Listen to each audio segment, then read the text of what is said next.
मस्तावलेला रांजागावचा पाटील त्याच पाटलाची नजर एका असणाऱ्या विधवा स्त्रीकडे, एक मुलगीचं 4 महिने लग्न झालं होतं आणि अवघ्या 4 महिन्यामध्ये तिचा पती वारला म्हणून ती आपल्या वडिलांच्या घरी आली होती आणि बरेच दिवस घरात बसून बसून कंटाळा आला म्हणून शेजारच्या शेतामध्ये निघून गेली होती। त्या साईडने येणारा रांजागावचा पाटील त्या पाटलानं त्या मुलीकडे नजर गेली आणि त्या मुलीकडे बघता क्षणी त्या रांजागावच्या पाटलानं तिच्या पदराला हात घातला, तिचा बलामल झाला। तो बोलला, हा माझी प्रजा आहे, माझ्या प्रजेबरोबर मी कसं जगायचं, कसं राहायचं, कसं वागायचं आणि काय करायचं हे मी ठरवणार आहे। हा मी केला बलामल, काय करणार आहेस? हा एक उद्गार फक्त बलामल केला एवढंच फक्त बोलला आणि छत्रपती शिवरायांनी आदेश टाकला, तुम्ही जसं माझ्या हिंदूंना बोलता की होतोस का ख्रिश्चन म्हणून, तसं मी तुला विचारतो, तुला तुझा जर जीव प्यारा असेल तर होणार का हिंदू म्हणून? पादरी बोलला, नाही होणार, मी मेलो तरी होणार नाही। छत्रपती शिवाजी महाराजांनी एका क्षणात 4 पादऱ्यांची असणारी मस्तक ढळावेगळी केली।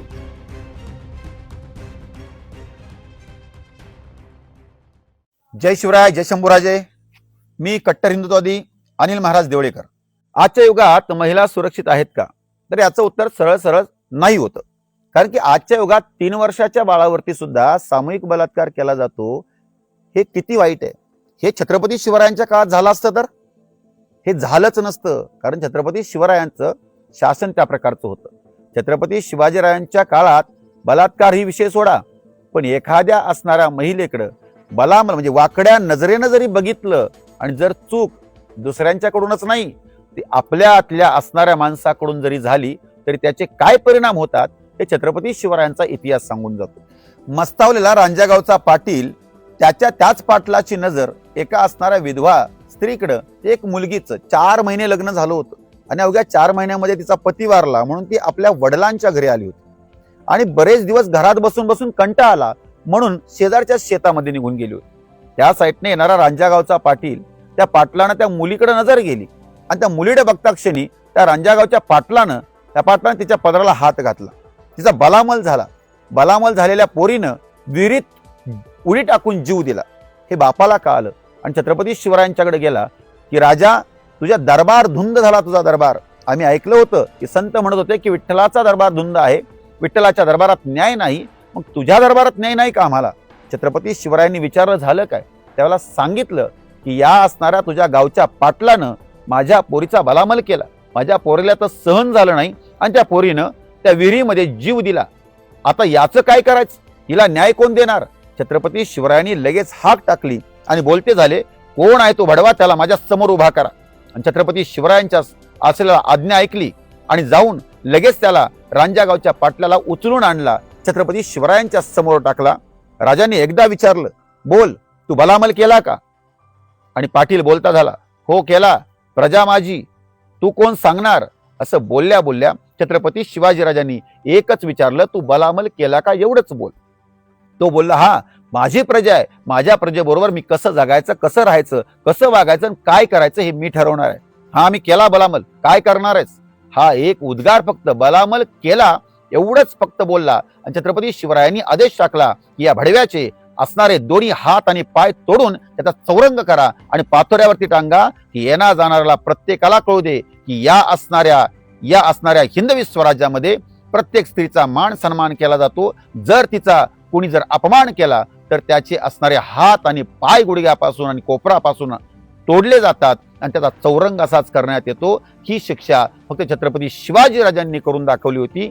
ती जर शिक्षा आत्ताच्या महाराष्ट्रामध्ये, आत्ताच्या हिंदुस्थानमध्ये झाली तर उद्या हे असणारे अत्याचार, बलात्कार कुठंच दिसायला येणार नाहीत। म्हणून छत्रपती शिवाजीराजा आणि धर्मवीर संभाजीराजा या प्रत्येक राजकारण्यांनी हे अभ्यासले पाहिजेत।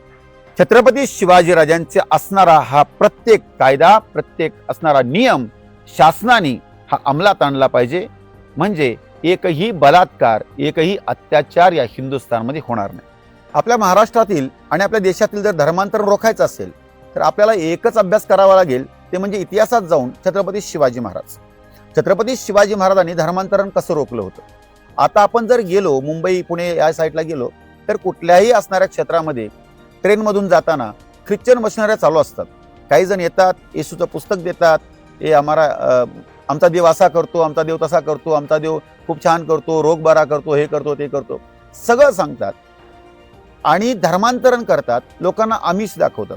म्हणजे ख्रिश्चन हे लोकांना आमिष दाखवून, मग लोकांना काही वस्तू देऊन, पैसे देऊन हे धर्मांतरण केलं जातं. आणि मुसलमान आपल्यातल्या मुली फसवून त्यांच्याकडून मुलं पैदा करून हे धर्मांतरण केलं जातं.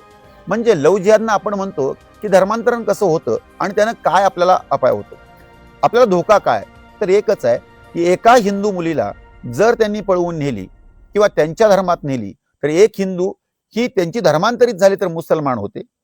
पण विवेकानंद सांगतात तसे, स्वामी विवेकानंद सांगतात तसं की एक मुलगी गेली एवढ्यावर नाही थांबलं तर तिला होणारी 2 असणारी मुलं किंवा 7 मुलं 8 मुलं त्यांच्यात गेल्यानंतर 10 मुलं ते आपले दुश्मन झाले. म्हणजे आपली एक मुलगी गेली तर आपण 10 दुश्मन तयार करून ठेवतो आणि ही अशी जनसंख्या वाढत जाते. या पद्धतीनं मुसलमान वाढत जातो आणि आमिष दाखवून हा ख्रिश्चन वाढत जातो.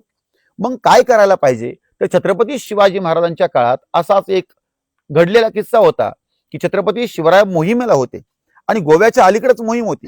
तर गोव्याच्या लोकांना एवढा त्रास ते ख्रिश्चन लोक देत होते, ते तिथले पादरी लोक की त्या असणाऱ्या लोकांना त्रास द्यायचे आणि सांगायचे की तुम्ही ख्रिश्चन व्हा. आणि ते सगळे वैतागून लोक गेले. नाहीतर जर ख्रिश्चन नाही झालात तर तुम्हाला इथला असणारे जमिनी आणि घर हे सगळं सोडून तुम्हाला इथून जावं लागणार. काही जण लोक निघूनही गेली, पण काही जणांना त्यांची जमीन आणि घर सोडून जाणार कुठं म्हणून त्यांनी ख्रिश्चन धर्म आपला केला. पण त्यातले काही कट्टर हिंदू होते, त्यांना कळालं की आपण काय करायचं, कुणाजवळ जायचं, कुणाजवळ गेल्यानंतर आपल्याला हे यातून बाहेर काढू शकतात. तर एक जण बोलला की इथं जवळच छत्रपती शिवाजी महाराज आहेत, त्यांची मोहीम आहे, त्यांचं वस्ती पडलेली आहे, तिथं तुम्ही सर्वांनी जा आणि त्यांना सांगा की असं असं होतंय म्हणून. सगळेजण जमले, छत्रपती शिवाजीराजांच्या समोर जाऊन उभे राहिले आणि राजांना सांगितलं की आम्हाला आमच्याच धर्मात राहायचं आहे, आम्हाला हिंदू म्हणूनच जगायचं आहे. पण इथलं असणारं ते सरकार असेल किंवा शासन असेल की यांनी एक फतवाच काढलेला आहे की एकतर तुम्ही ख्रिश्चन व्हा, नाहीतर तुमची घरदारं जमिनी सोडून इथून चालते व्हा. छत्रपती शिवाजी महाराजांनी विचारलं असं कोणी केलं, तर त्या 4 पादऱ्यांची नावं आली. छत्रपती शिवाजी महाराजांनी त्या 4 पादऱ्यांच्या सकट 1500 लहान मोठी म्हातारी अशी 1500 ते 1600 सगळे ख्रिश्चन उचलले, अख्खच्या अख्खं गाव उचललं आणि कैद करून टाकलं. त्या पादऱ्यांना समोर उभं केलं आणि पादऱ्यांना सांगितलं, सांगा तुम्ही जसं माझ्या हिंदूंना बोलता की होतोस का ख्रिश्चन म्हणून, तसं मी तुला विचारतो, तुला तुझा जर जीव प्यारा असेल तर होणार का हिंदू म्हणून. पादरी बोलला नाही होणार, मी मेलो तरी होणार नाही. छत्रपती शिवाजी महाराजांनी एका क्षणात 4 पादऱ्यांची असणारी मस्तक ढळावेगळी केली, सपासपा वार झाले आणि त्यांची मुंडकी छाटली गेली.